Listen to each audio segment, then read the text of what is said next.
Welcome to episode 162 of Gallery Pirate Radio, where we are going to review Listen. I am your host, David Beauchamp, and I'm joined by my co-host, Drew Meyer. So, listen. Yes. Listen. Listen. I'm listening. So what do you think about Listen? I think that, Stephen Moffat, you have created the world's easiest cosplay. So thank you for that. For those of us who can't put together a costume, all I need now is a red blanket, and I too can be creepy and ambiguous. Nice. Well, I mean, come and think about it. I watched the first time and went, oh yeah, I can do that. I can do that. That's a cosplay I actually can get accomplished. I don't have to grow or shave a beard for it. I know. So that's useful. So, what I think of it, I liked it. I liked it. I didn't love it. I didn't hate it. I liked it. And I liked it better the second time. This is one of those situations where it was unfortunate because I've really enjoyed watching the new episodes in a public with people. I like my audience. I like seeing the reactions. I like not living entirely up here. But due to circumstances, which I was quite happy with, I didn't get a chance to watch until late Sunday night, so thanks for you for supplying that for me. But I had to stay off the internet for 24 hours, which is actually, I got some stuff accomplished with it. So, yeah. And I watched it at night, which I think helped. And it was the first time I think I've ever watched an episode of Doctor Who with my wife where I hadn't seen it before. Oh, so nice. we were both watching at the same time, so I had no preconceived notions. So that was good.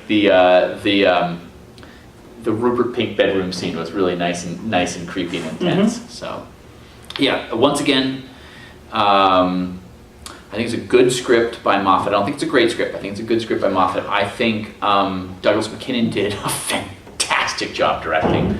Again, and I'm going to say this probably until I don't.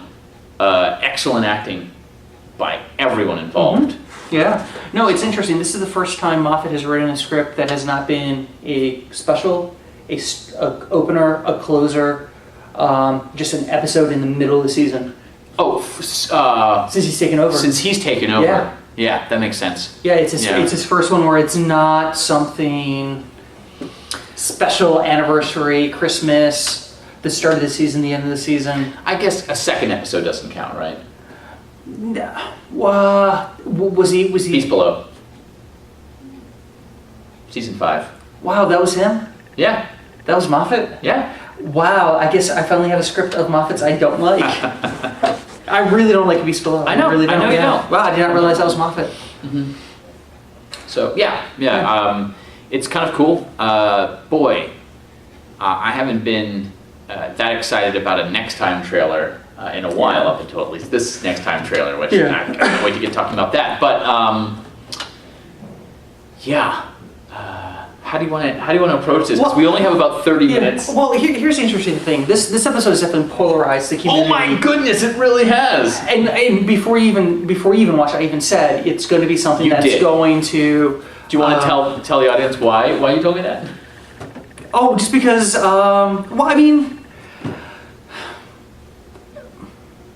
Why do I think it happened? Or, here's the thing. Fanboys like to complain about things. And fangirls. And this really delves into possibly the origins of the Doctor. It does, yeah. And some people are against it, some people are for it. I've heard some people say this is the closest to a Classic Who episode that we've gotten so far. I don't see that. Yeah, I would argue that Deep Breath certainly felt more like... Actually, I'll say this. Every single episode this season felt like it could have been a classic episode. I haven't...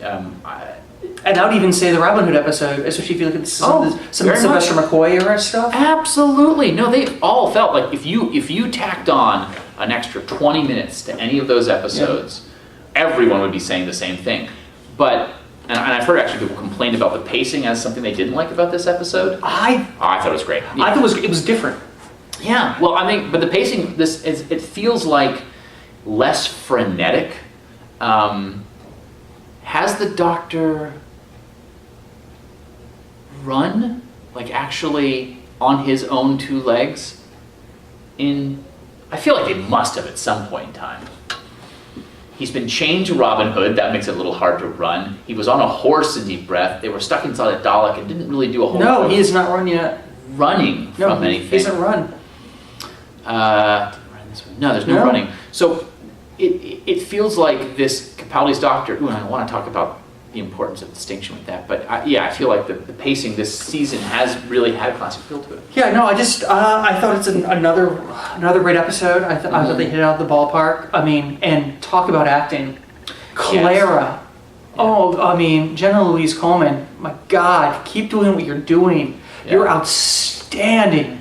Okay, so I start looking at these 4 episodes, and I started looking at what I liked about them, because none of them have been like 10s for me, none of them have been bad episodes for me. And so 4 episodes in, I compare it to all the other, since Moffat's taken over, this has been a very exceptional season. There's definitely been some stunkers in some of the other seasons.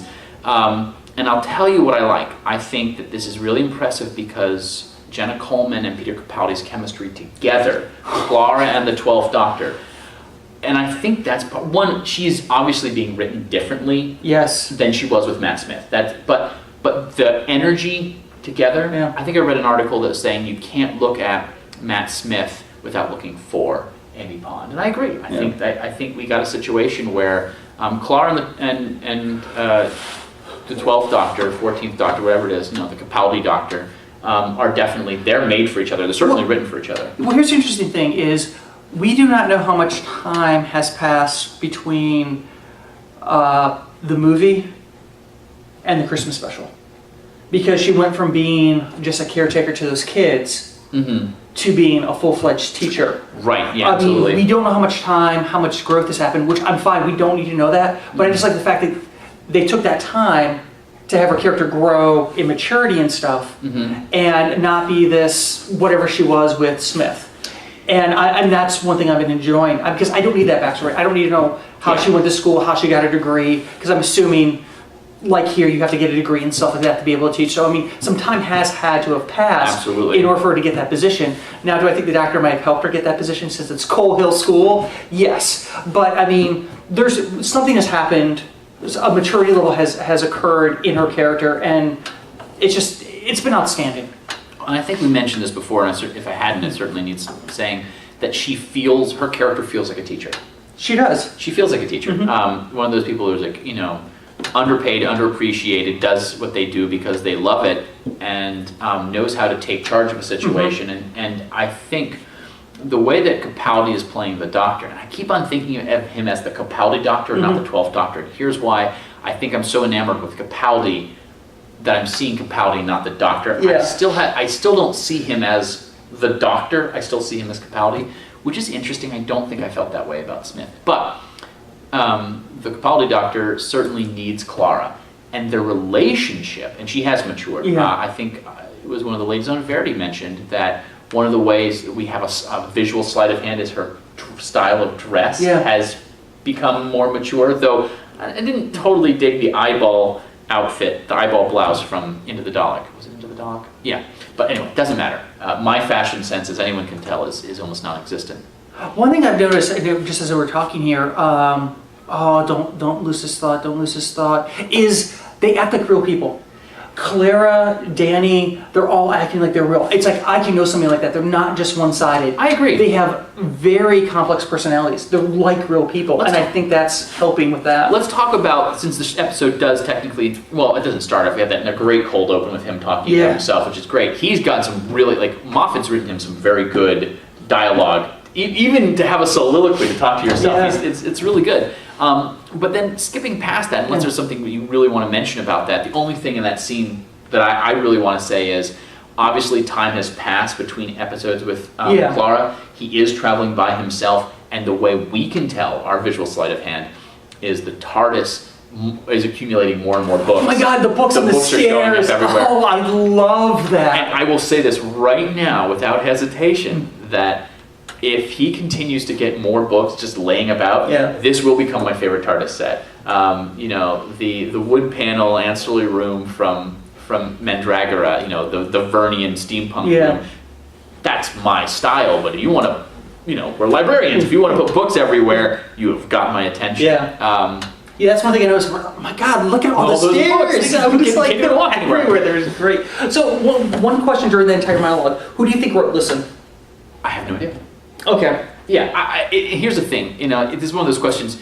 If you asked me, if you stopped the cold open and said, "Who do you think wrote it?" I'm like, "Ooh, whatever the creature of the week is." Yeah. But by the time you watch the end of the episode, that's one of those things where you talk about the things you like. The big question is at the end of the thing, what do we think is actually going on? And let's save that for the end, because there's a lot to talk about. I want to talk about Danny and Clara's relationship, because we've only seen Danny twice that we're aware of, and both times we have been presented with it in a non-linear sequence.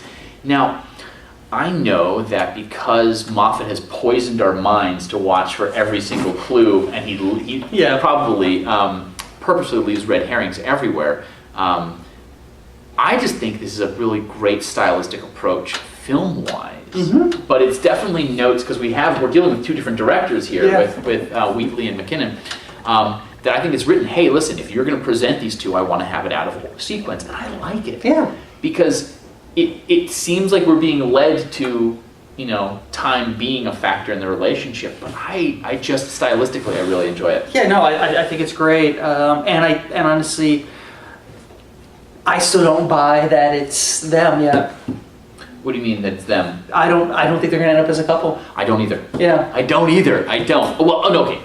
They're obviously going to end up in a couple we've seen, but I don't think they're going to be a lasting couple. No, I don't think they're going to be the ones that carry on. Yeah, I don't either. And I'm glad you think that way. It's just too obvious, and we just did it. We just did that relationship. Well, here's what I like. You have an episode that I think the whole point, well, there's a lot of points in this one. It's a very meta episode. But you have this thing where we're constantly be given two choices, the fantastic and the mundane. Yeah. And it's going back and forth. And it feels like the episode, at the end of the episode, is essentially saying, accept the mundane, even though it's a fantastical show. What really happened is something that could have happened to anybody. So when you have that kind of draw, I feel like they're almost handing us this relationship between Clara and Danny, and I don't buy it. So I feel like that's a mislead. But there's a couple of things that could be about that. I have only one page. I took 7 or 8 pages of notes, but I condensed it down. I wanted to say, as far as their relationship together, it's interesting because I don't necessarily buy them as a couple. Obviously, Danny Pink is an exceedingly attractive man, and Clara is an exceedingly attractive woman, and there's a physical connection between the two of them. But you put yourself in that situation, and other than a physical attraction, I'm not 100%, and obviously bonding over problems with work. And I want to talk about problem students here in a moment, because I have a weird theory. But I don't buy the relationship. No, because I think the thing is I think they're too similar. I mean, they both have experienced craziness in their lives. Danny is being a soldier, and Clara traveling with the doctor.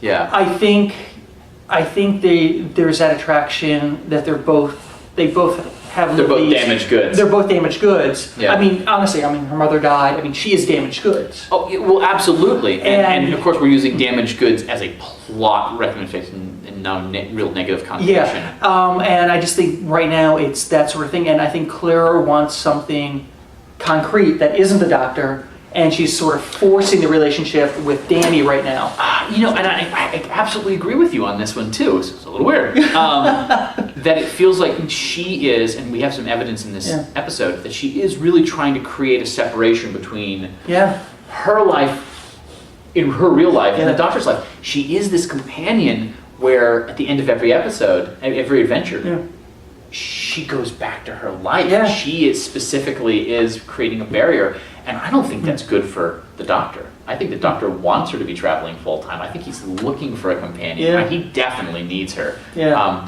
I can't remember if I've already said this. I feel like they're partners. I don't feel like she's a companion. I don't feel like she's an assistant. I feel like they're partners. I feel that they are absolutely 100% on equal footing, and this episode strengthens that relationship. And I think we need to talk about the size of her head. And the need of 3 mirrors. Because why doesn't she just turn them? I gotta say, I just love that scene. All right, do you think that the Doctor is clueless about human relationships, or he's just getting back at her for all the ageist comments from Deep Breath? Because it feels like in many ways they're playing him off as the strange alien, the head tilted alien who doesn't understand how human interaction works. But at the same time, she obviously got really upset that he was an old guy, and I feel like he's taking a dig at her. I think it's a little both. A little bit, probably. Because honestly, look how long he's actually dealt with humans. Absolutely. I think it's both. I think he's using it. What are you doing in my bedroom? I knew you had a date. I figured it's the safest place in case you brought him home. Oh, how interesting.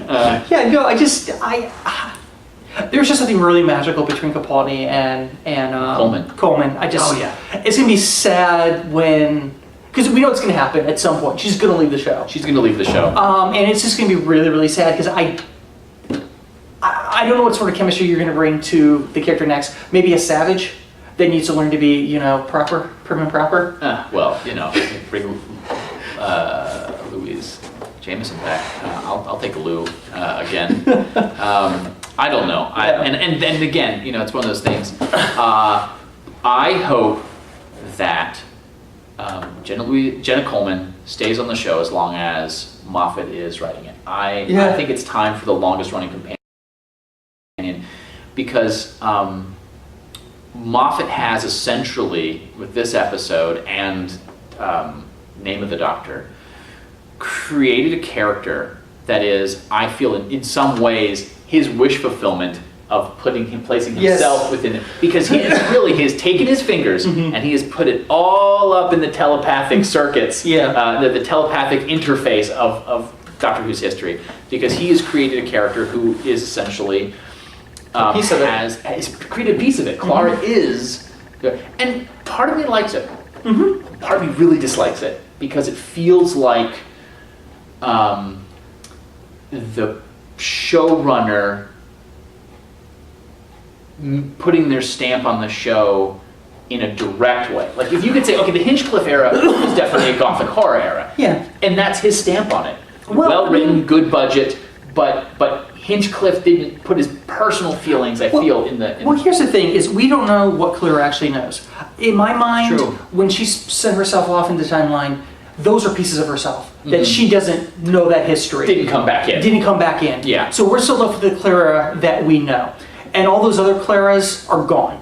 And I think that is, unless we get a Splinter Clara being Missy, though I have a way better theory of who Missy is. I can't wait to hear this. Oh yeah, it's right here.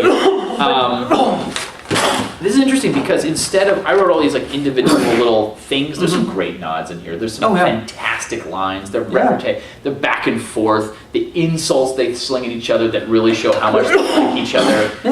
That moment at the end where he actually asks if she's all right, and she asks if he's trying to make conversation. So we talked about Danny and Clara's relationship. I'm going to go ahead and say that Orson Pink is probably related to Danny Pink. There's no way around that. I saw the trailer for it when the helmet, when the spaceman comes into the restaurant. I knew it wasn't the Doctor. Because the trailer kind of ruins that. But when he's helmet off, I'm like, oh man, how great is this? We get. She's in your Danny of now, and then there's Danny of the future, and then he refers to himself as Orson, which I thought they said awesome Pink. I thought it was awesome too. I was like, man, that's an awesome name. I will say this about this episode. Either they've done a better job balancing the music and the dialogue, or I'm getting used to Capaldi's accent because I understood almost everything that was being said. It helped the second time, especially with the Centauran line. But we're dealing with the Donnie Clara restaurant scene. God, I'm changing my A's with Clara because I still think it's Clara and not Clara, but it's definitely Danny, not Donnie. We've got that super intense Rupert Pink bed scene. We've got the end of time scene, and we've got our Gallifrey scene. Or we really shouldn't call it. Well, is it Gallifrey? Are we 100% certain it's Gallifrey? Yes, because, and it took me the second viewing to realize that it ties back into the movie, Uh-huh. because that's the barn. Oh, I know that. Yeah, I know, but I'm just saying yes, but yes, that's in We don't know Gallifrey. that the barn is on Gallifrey, I'm because it pretty never sure. specifically says so. Yeah, but I think so because we know Gallifrey doesn't have any moons. It also has an orange sky, and it was a blue sky. It was at night. In the movie. Yeah, but that could be because of the shield. Okay. Because remember they have the protective shield up, Yeah, yeah, so yeah. they can't get, All right. so the Daleks can get through. Yeah. I mean, I'm not Yeah. saying that, I'm not pushing it one way or the other. Yeah. It makes sense story-wise that it's Gallifrey, Yeah. but it also doesn't specifically say. So, there's the hermeneutics of suspicion with this. Yeah. If the doctor doesn't, if Moffat doesn't specifically say something, Yeah. by omission he might be saying something. Yeah, but he also says he wants to leave some of it up to the viewer, the fill in the blanks. Yeah. But we need to talk about the monster. What monster? I don't believe there is a monster. I in think this there episode. Okay, let's tell me about the monster. Well, I don't know what it is, Yeah. but I mean, there was something underneath the blanket. Sure. So you don't think it's a school kid? No, because when they pull it off, Uh-huh. you see something. You definitely do. You definitely see something. How many times did you go back to that scene and push freeze? None. I did. But it's something there. It and is. the fact that it vanishes without the door closing or opening. The door closes. You hear a slam. Do you hear? I didn't hear that. We don't hear the door open, but Clara. We also don't see Clara Yeah. shut the door. So, Oh yeah, no. Or actually, with the doctor. or the doctor. Yeah, everyone gets into that room really sneaky. Yeah. Now I don't know about you, but those are wooden panels. Yeah. I've built houses. Yeah. That looked like an old house. They're gonna creep. So, But I think there's something. sure. I don't know what it is. I don't know if it's going to tie into Missy, if it's going to tie Mm-hmm. into another big bad or another plot point. But you know something? We can never revisit this again because right now it is a weeping angel in a sense where I don't want to see this thing again because I like it as is. Sure.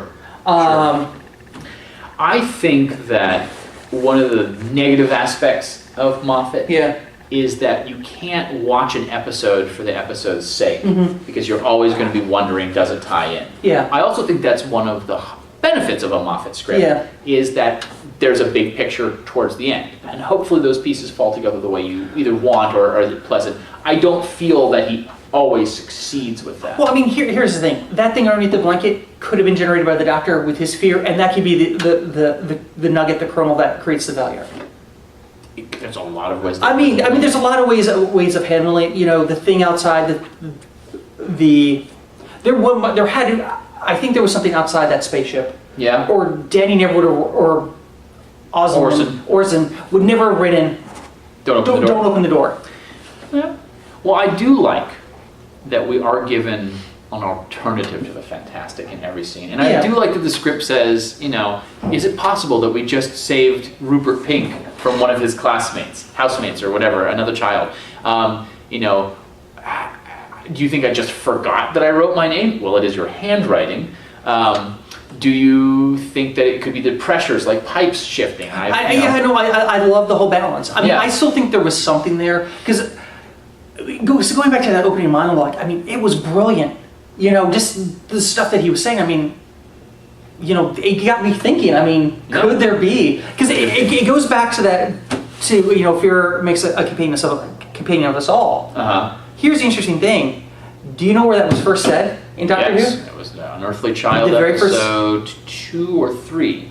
Yeah. So I think it's called like the Valley of Fear or some Caves of Yeah, fear makes companions of us all. So I mean, I like that he keeps bringing the past back. That line is, and it's Clara's the one who says it. Yeah, I obviously didn't know that. There are far better Whovians out there who recognized it because I usually turn off Unearthly Child after episode 1. I've only watched that one a couple of times. I'll say this. I wanted there to be a monster. I wanted something behind the door. I wanted something. And when there wasn't, I could appreciate it from a storytelling. This is definitely a clever script. However, first and second viewing of this, I liked it, but I didn't love it. there are people out there who are saying that this is better than or the next Blink. And that's fine. If you got something more from this script than I did, then more power to you. I'm not going to tell you that you're right or wrong.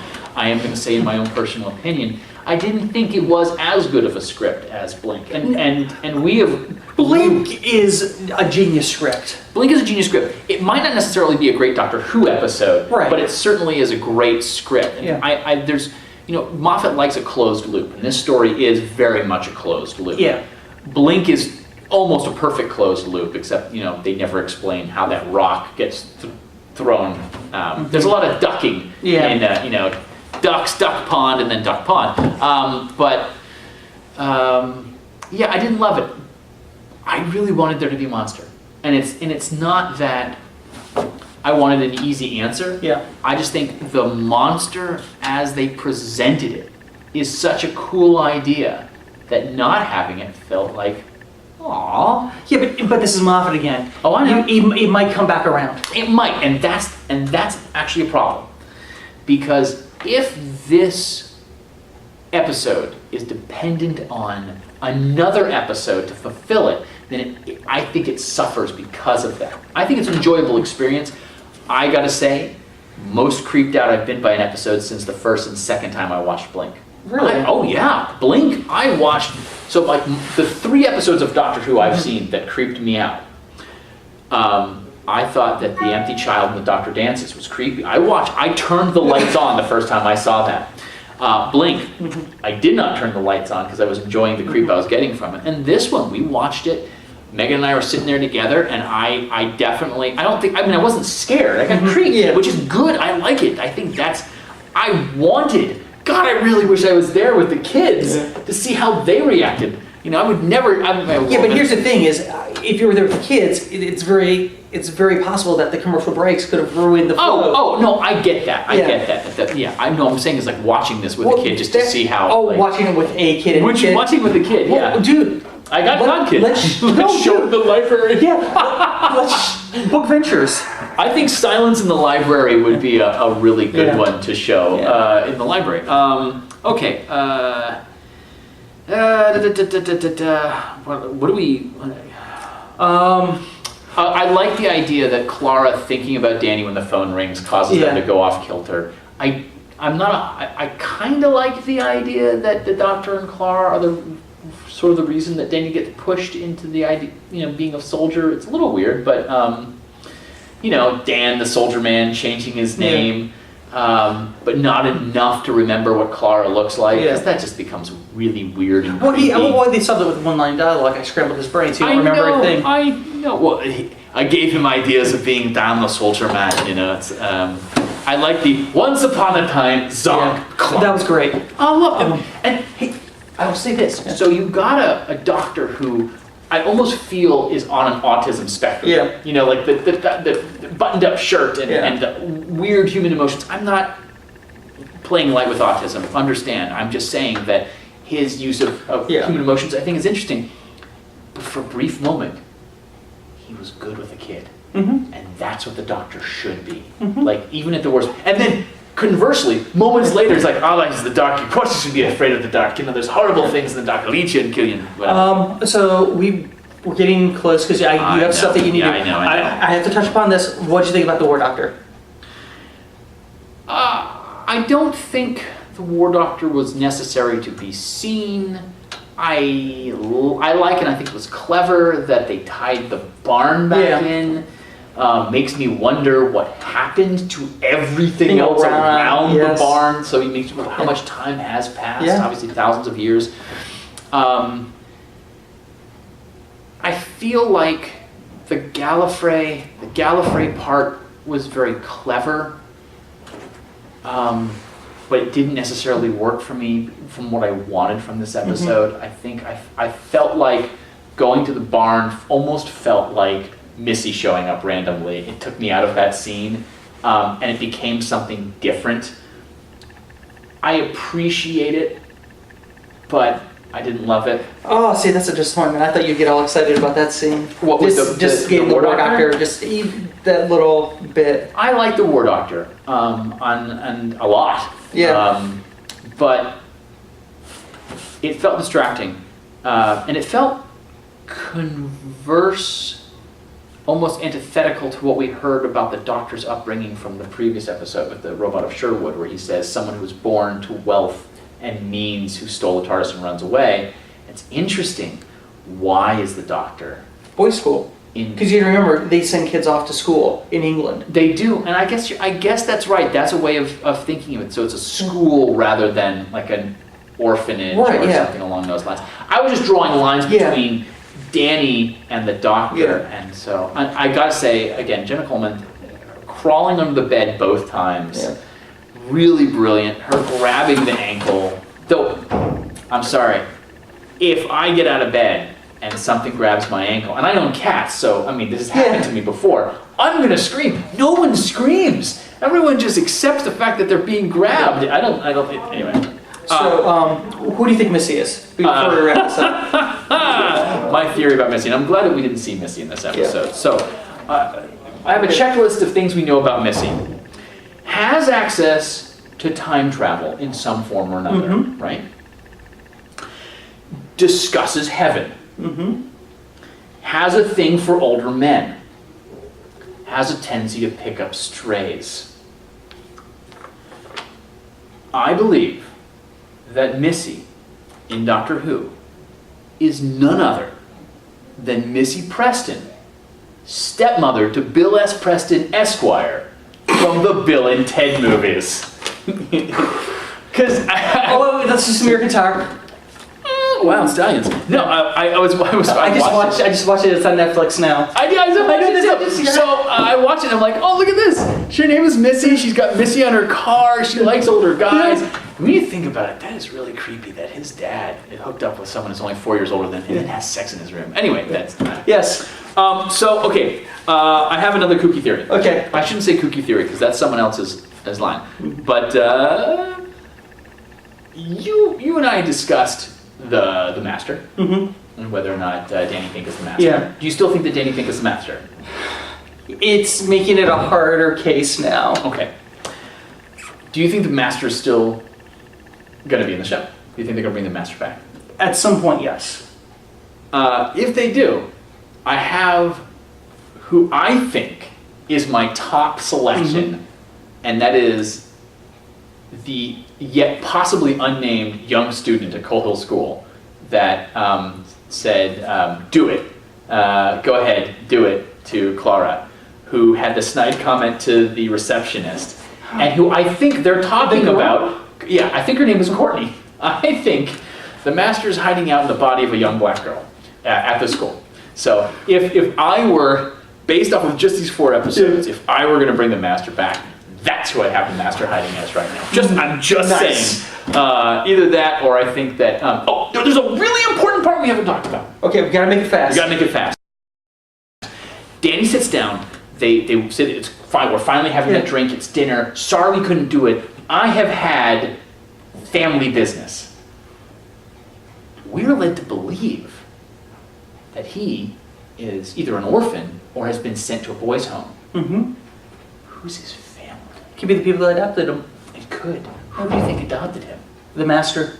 The Master. I don't know. Okay. I think that I want to talk about the next time trailer. I know we have a lot of time. I'm more excited about the next time trailer than I probably should be. I want a heist. I want a caper. I'm excited. The fact that the script was written by the same gentleman who did Journey to the Center of the TARDIS, Stephen Thompson, doesn't thrill me. Yeah. But, and the last state if I have to, in the next time trailer, we get definitive proof of Doctor Who comic book canon. Because there's that brief scene where they're going through all these potential suspects, we don't know what it is, and they show Absalom Dak, Dalek Killer, right there, full an illustration of him. I'm thrilled. I'm thrilled. I probably couldn't be more thrilled if they showed Frobisher. So, yes. that being said. So this is GPR signing off until next time. Peace.